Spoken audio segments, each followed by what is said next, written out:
Absolutely. Absolutely. So when it comes to setting up those aquarium enclosures for the elephant trunks, what's become kind of the go-to setup? So are you doing glass aquariums? Are you doing ponds or small outdoor ponds, just indoors? Or how have you started to approach that?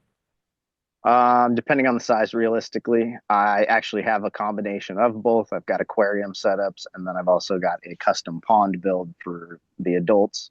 Um, the aquarium setup is the easiest to start with.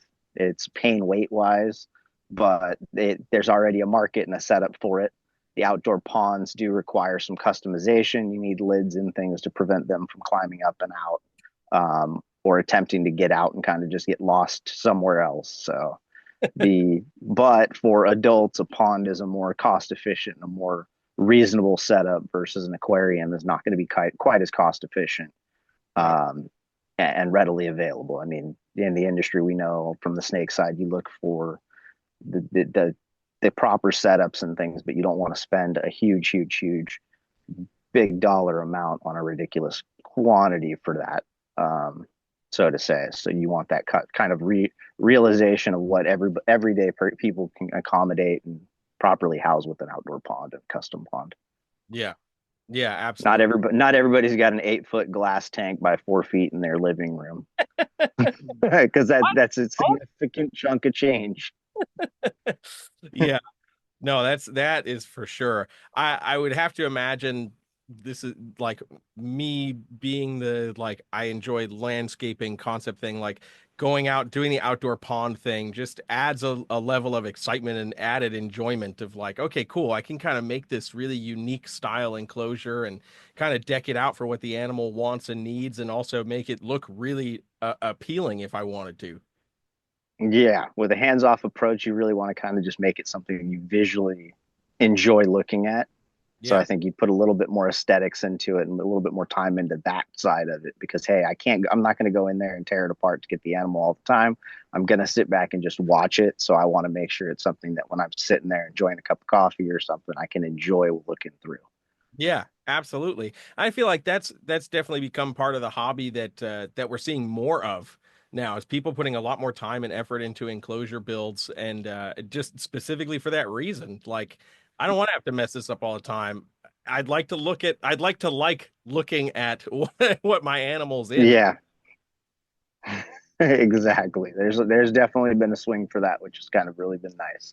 Yeah. Yeah, absolutely. I know coming out to the Pomona shows, there's that one vendor all the way in the back that has all of the different woods and branches and stuff like that. And I always stare at that stuff for at least an hour thinking, how many cages could I make? What cool things could I do with all of it? Yeah, it does get dangerous, especially when they have that much local. Yeah, exactly.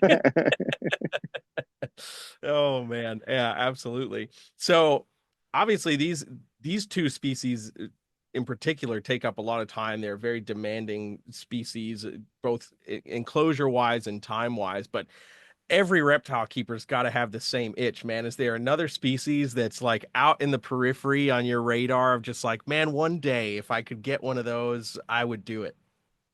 I don't really have many more I want to add. I've got to get that. I'm at that point where I have to have that balance. There are plenty that I'd like to work with, plenty to own, but Yeah. I'm at that point of balance between family, young family growing up and going to be getting older, and then the projects I currently have or the animals that I currently work with eventually producing themselves and keeping that generation going.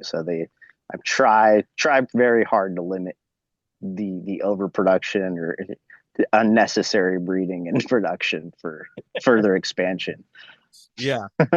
That is fair. I can't There, knock you for that. there's definitely some things that I'd love to add and some additions, but I've got a variety already with carpet pythons also and a pair of Maclots that I've got enough variety here to work with and keep me entertained in between them. And then I've got friends that I'll just feed that energy off of when I need that kind of species interaction.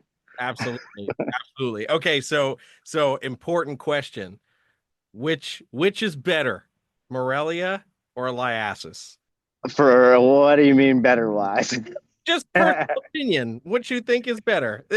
I I like Morelia. I really do. Yep. So family wise, overall, general pet wise, actually, I think Morelia is a high up there. Now, as far as Liasis go, they are definitely one of the more active and alert and interesting to watch. And they're very alert. So Yes. that being said, I only have a pair of Maclots, so Mm. the Liasis Maclot. So I only have a limited Liasis experience, but I can count on the pair of them to be alert and awake and interested in what's going on anytime I walk in the room. Yeah, absolutely. I So can confirm. I've also only kept Mac lots, but I've had a number of them over the years, and yeah, they are very much an on point, alert, ready for anything species. yeah, yeah, they're one that if you want a snake that you can just sit back and enjoy watching, that's definitely one. Give them a large enclosure, Yeah. and if on feeding day, feed multiple small meals in multiple different locations, and just watch them go to town. They'll seek it out, and they'll entertain you for a bit. Yeah, absolutely, man. Absolutely. Well, listen, man, Tony, I appreciate you taking the time and hanging out with me. I got one final question. We're here on the USARK YouTube channel. You've got your USARK shirt on. So I've got to ask, and of course, you're at the shows helping us out, but what does USARK mean to you, man?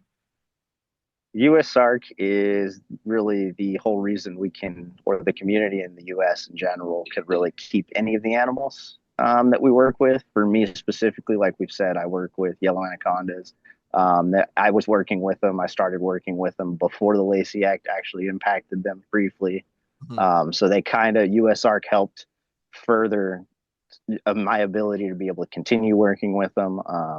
And be able to work with them today. So that is a huge thing that I kind of attribute to USARK and why really I do a lot of the support that I can with them for whatever shows I can do because they are really what is giving us the ability to work with any of the species we've got and potentially have that species available for future generations, kids, um, to be able to work with or even get the ability to see in person, handle and stuff like that. Heck yeah, man. And we definitely appreciate the support for sure. If people want to see some of these awesome anacondas and elephant trunks and other stuff you've got going on, where can they find you?